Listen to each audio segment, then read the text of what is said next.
claim that the Sony PlayStation was not made to play discs, but in fact for the sole purpose of facilitating your apparent grudge against Sony, I think, at least for the purpose of our example, that one could point out that there are many objects one could smash while screaming, "Sony sucks." However, the clear purpose of the PlayStation is to play PlayStation games, because that is one thing of which there are only a few objects, if not only two, which can perform such a task at all. Not to mention, the PlayStation must meet an enormous amount of physical requirements in order to facilitate the playing of game discs, while there are no such requirements for a Sony rage venting machine that I know of. This is really just expanding on common sense, though, don't you think? No one, as far as I know, particularly feels the need to contact Sony to find out exactly what they wanted this machine to do. Alright, so this is in response to the Richard Carrier video that you put in the description. Three things struck me about Richard Carrier's little speech here. I am going to point out the flaws I find in what he is saying. Obviously, I'm not a physicist, so this may sound incredibly ignorant and flawed to a whole lot of people.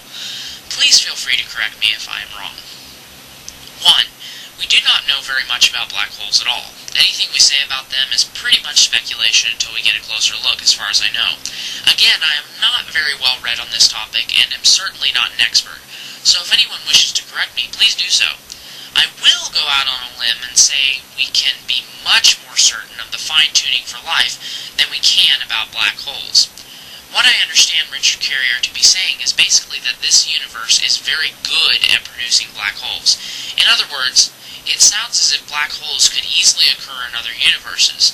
It just happens that this one is optimal for the largest quantity of black holes.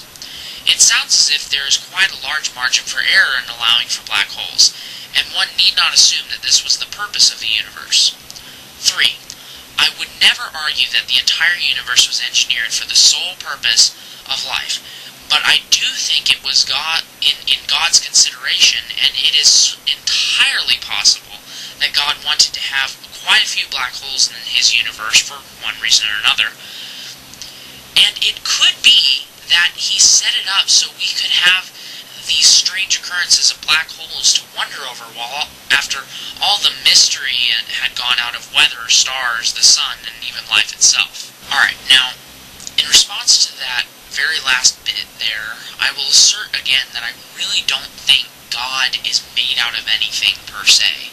I think God is something in and of himself. If one asks what an object is made out of, they will get an answer such as molecules. What are molecules made out of? Atoms. What are atoms made out of? Neutrons, protons, and electrons. And this could go on and on and on through the most speculatory realms of our fancy, and you can still go further, if you wish. At some point, though, something simply has to be itself, and not made out of anything. I think God, as a consciousness, as a will, as a force, is something all on his own. Alright, so that is the end of it, I believe. I hope to hear back from you.